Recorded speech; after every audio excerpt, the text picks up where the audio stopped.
Welcome to Career Tools. Mark and Mike have been discussing case study interviews over on Manager Tools. Well, case study interviews aren't just for managers. We can all come across them, sometimes unexpectedly, in interviews. And for that reason, we're going to replay those casts here. Because they were already on Manager Tools, they have a Manager Tools intro. So you'll hear me talking now, and then Mark and Mike will get started. Welcome to Manager Tools. Case Study Interviews, Part 2. Here we go. Today's cast answers these questions. What is a case study interview? What kinds of questions are there in case study interviews? How can I prepare for a case study interview? Well, if you want answers to these questions and more, keep listening.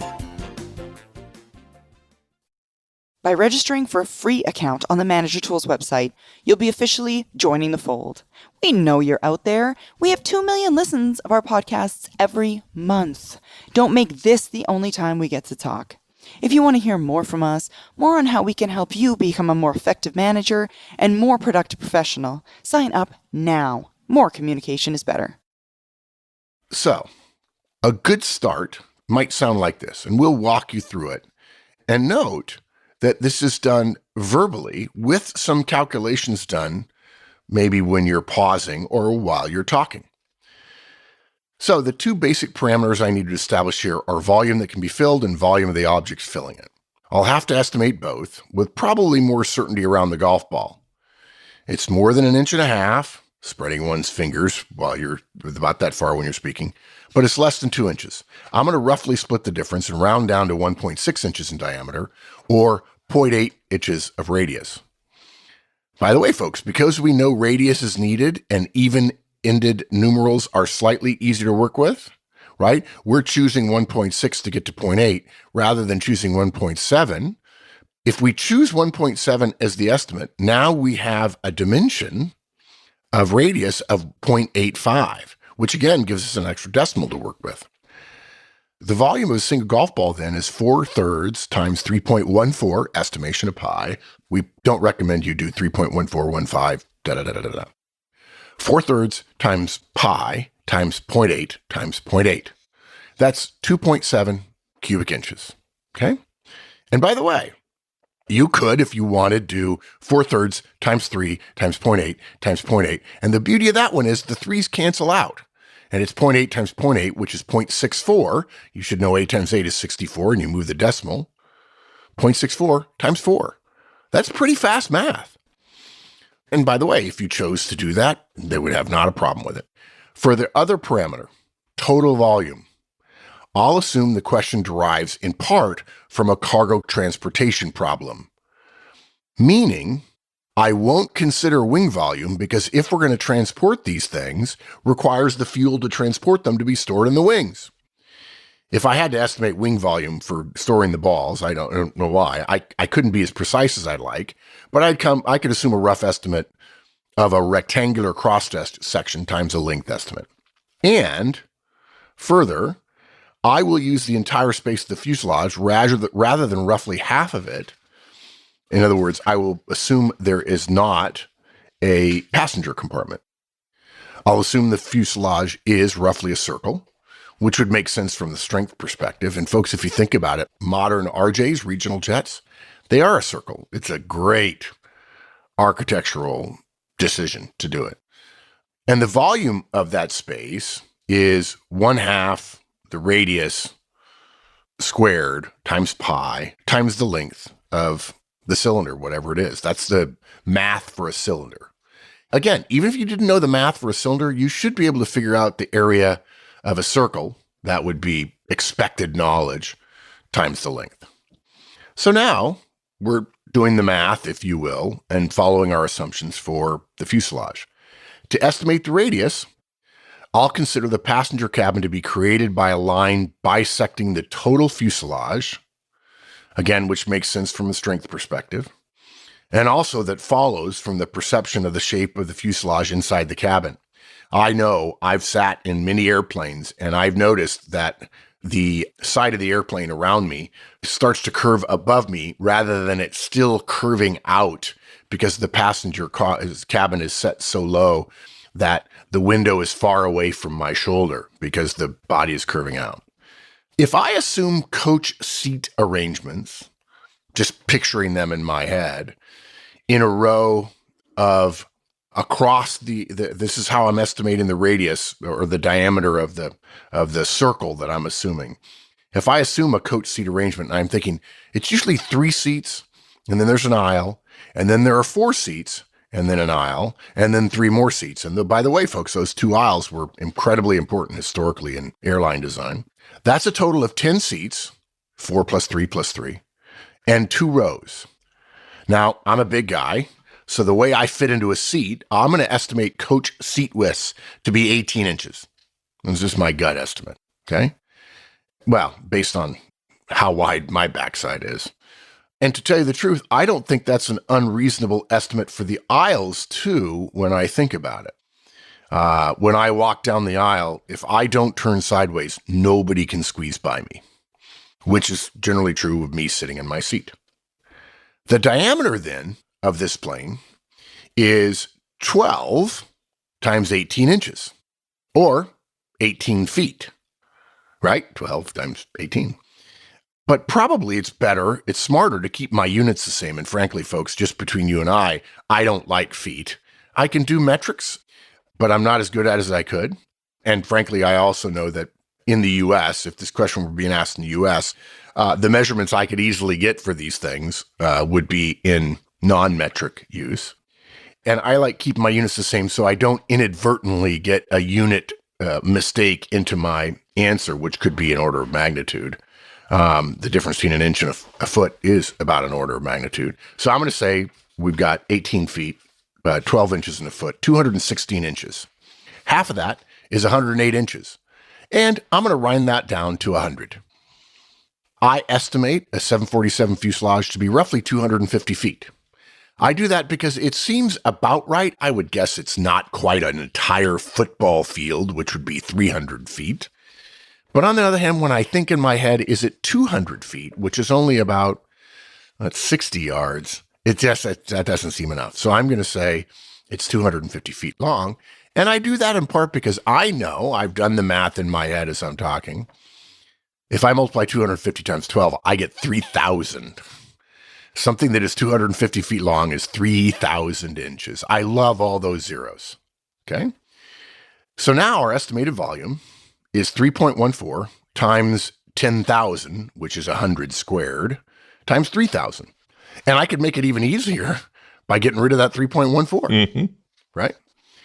That is roughly 47 million cubic inches, which seems daunting and huge and everything, but if we made it as yards or meters, it wouldn't seem all that much. Now look, I could simply divide at this point. I could divide the number of cubic inches in the fuselage by the volume of the golf balls, of a golf ball, and get a number. And that would be how many golf balls would fit.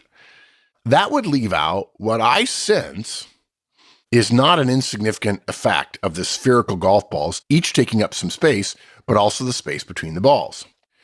We're close enough now that I ought to be careful about that. So I think of this as I lay a bunch of golf balls down. Let's say I lay down an array of golf balls, 6 by 6, close together, like they were in an egg tray. Okay, a flat tray of 6 by 6, 36 golf balls. And then I put 36 golf balls on top of them.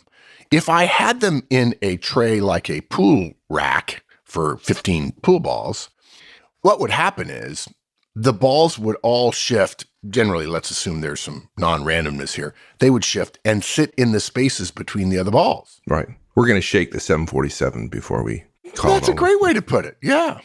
So my guess is there's an overlap of about 20% of the volume of the spheres when they lay next to one another. Now, did you do a bunch of complicated math? Nope. I just looked at it, thought about 2 golf balls. The way to do it is you'd take 3 golf balls, put them in a small enclosed space, put another golf ball on top of them, just one, and see how much of the top golf ball is below the top of the bottom golf balls, and vice versa. So I'm going to say it's 20%.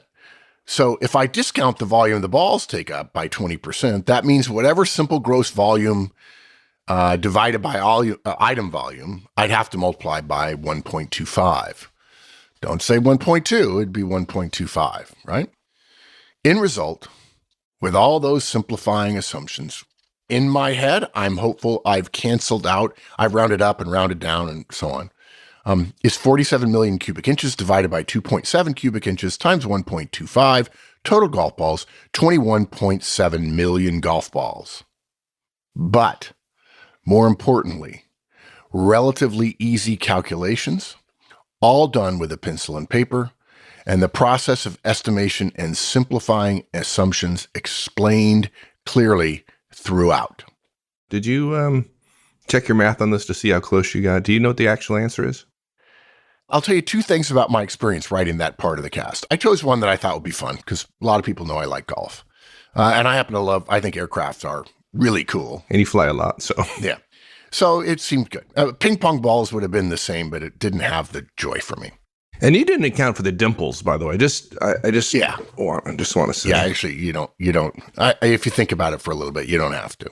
Oh, okay. The dimples don't affect how much space the golf ball takes up. But I tried very hard to make assumptions that made sense. And I even mentioned a couple of assumptions that I didn't make, rounding pi down to 3. Now, if you start making assumptions like this, as a general rule, if you've made an assumption that is low, on the next one, you want to make one that's high in order to balance things out. A lot of people go through this process and all of their clarifying assumptions are too low or are rounded down, and you end up with a multiplication of rounding down errors, not suggesting we need you to be precise.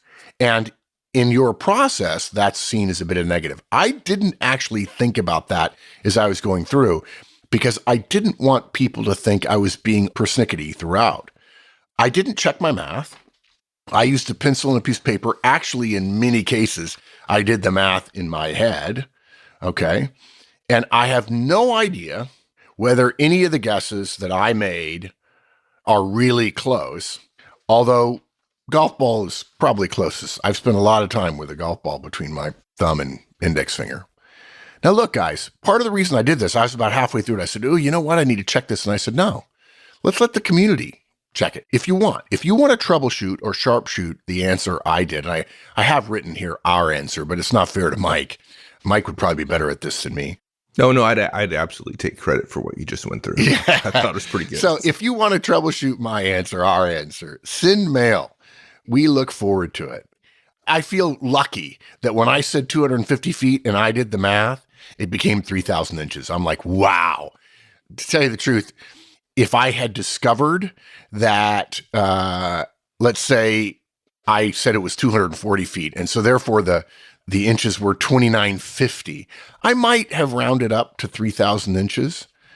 But that doesn't make the 250 guess wrong. It's just a guess anyway. So that is the estimation question.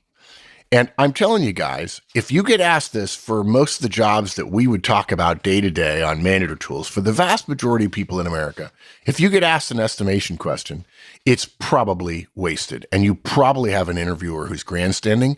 They might as well ask you, if you were a tree, what would you be? Or what color would you be? There's no empirical evidence suggests there are better answers.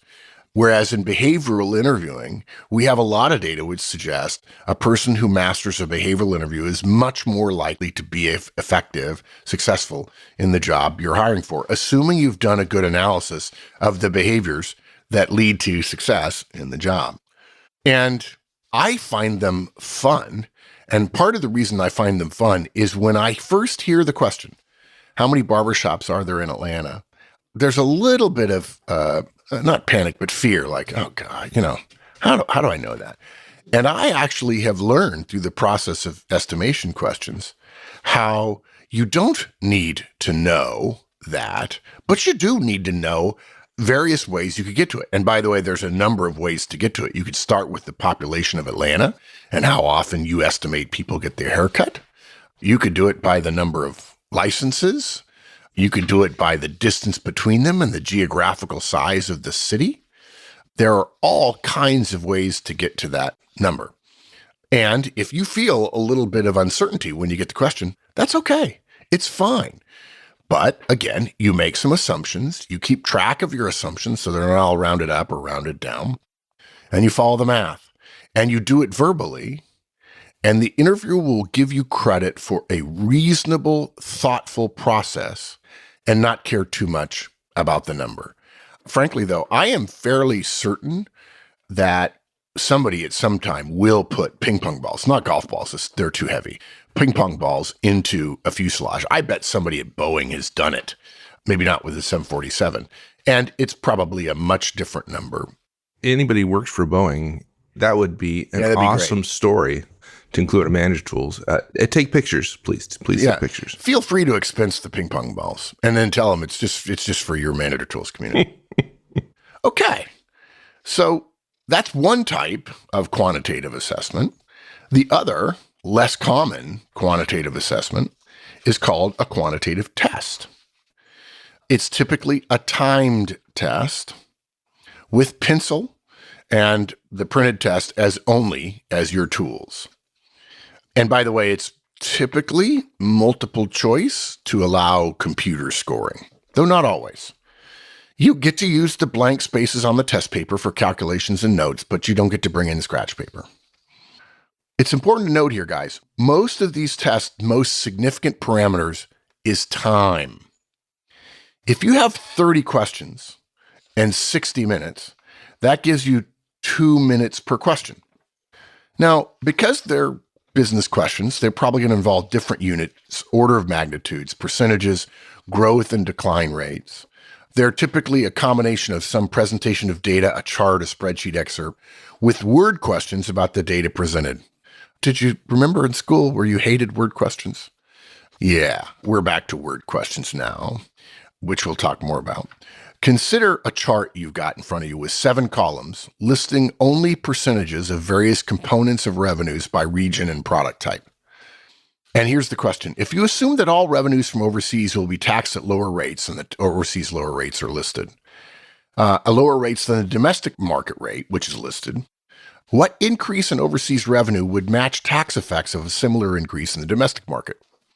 Now, when we told you 30 questions in 60 minutes for math, you might say, okay, when you read that question, okay, that sounds a little harder. Probably most of us could walk to the chart, think through the calculations.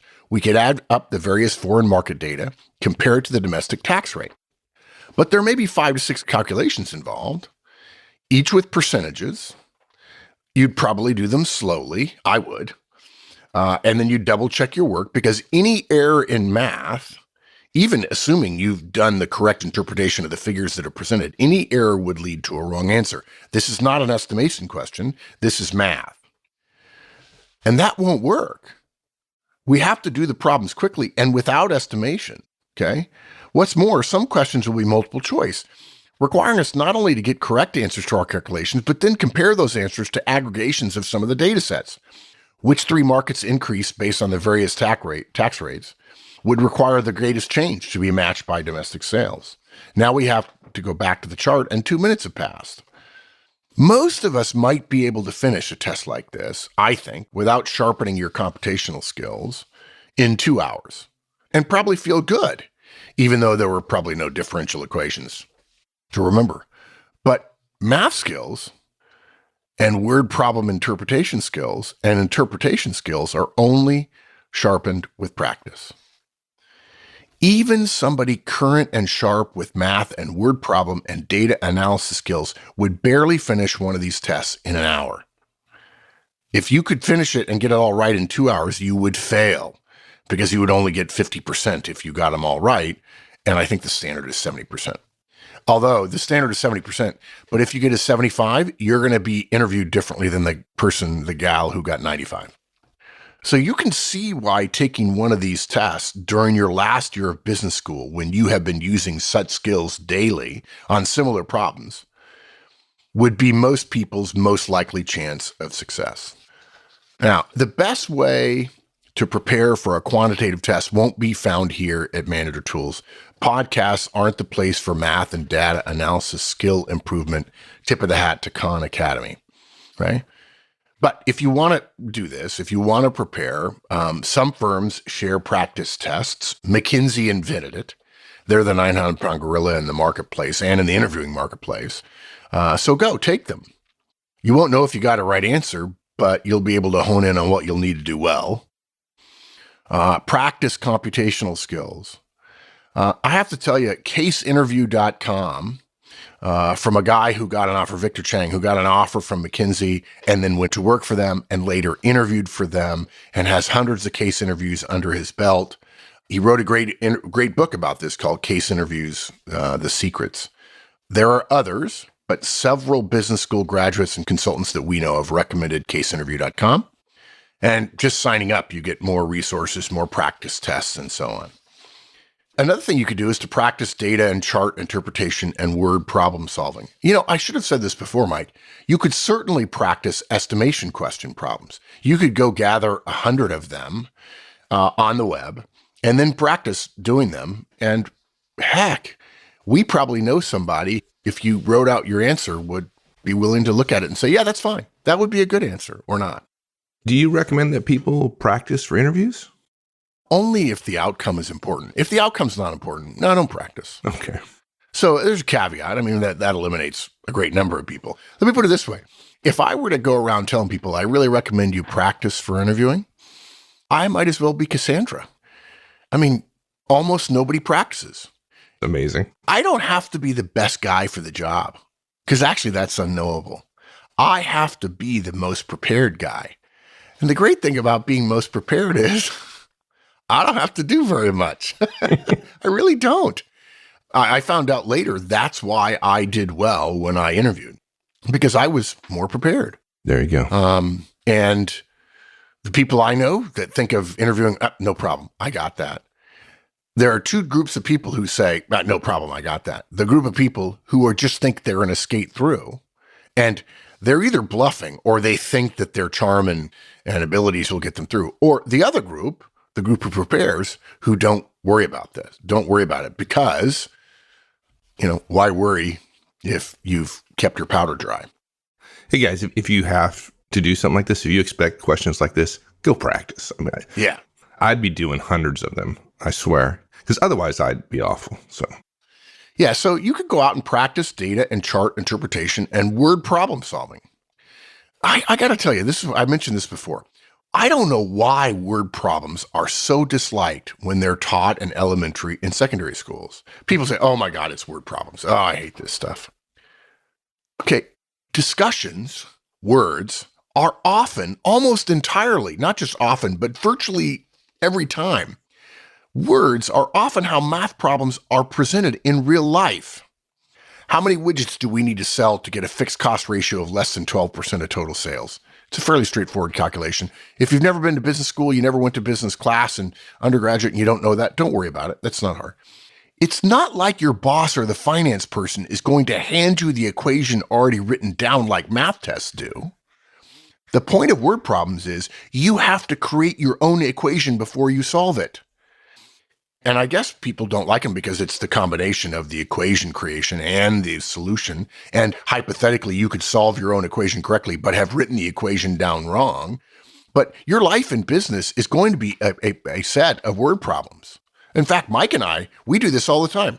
We say, okay, hey, what is this number? Well, it's this. Well, what about that? Okay, how do we get to the other number? Okay, we do this and this and this. Hey, check my math. Yeah, that's good. And by the way, this is the part that a computer can't generally do, right? They can solve the equation for you, but taking the word problem and turning it into an equation, that generally requires a human being. Exactly. Okay, something else you can do. The graduate record exam, the GRE, which is used for entrance to postgraduate schools, tests math and data analysis and word problem skills. There are tons of books and online tests you can take to practice. Khan Academy has resources here.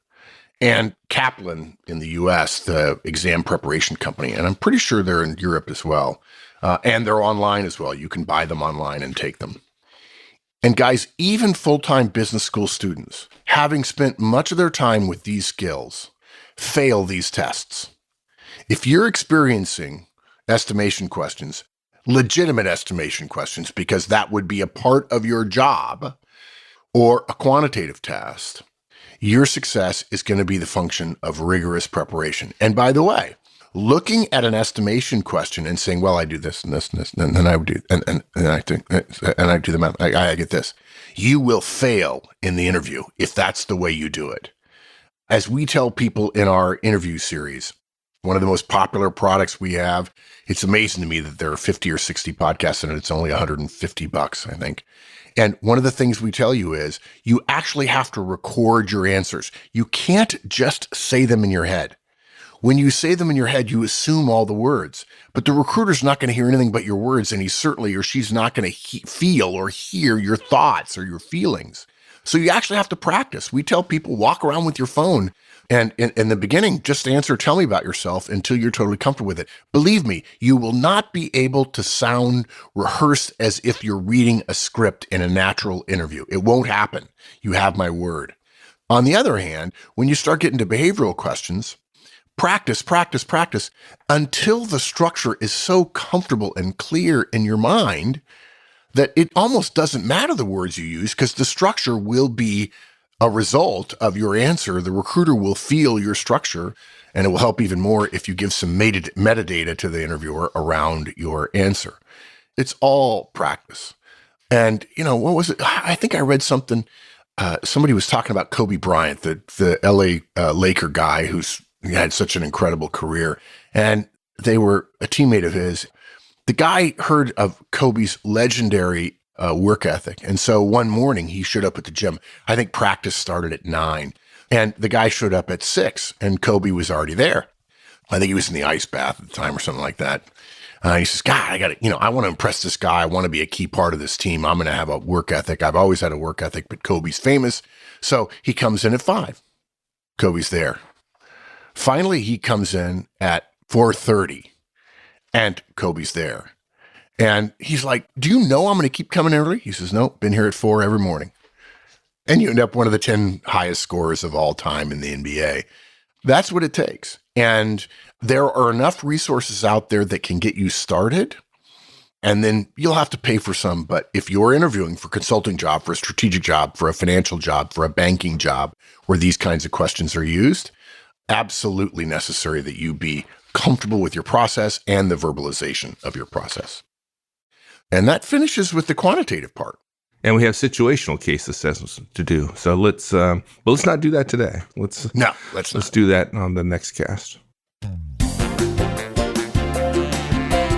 Thanks, everyone. That's it for this week.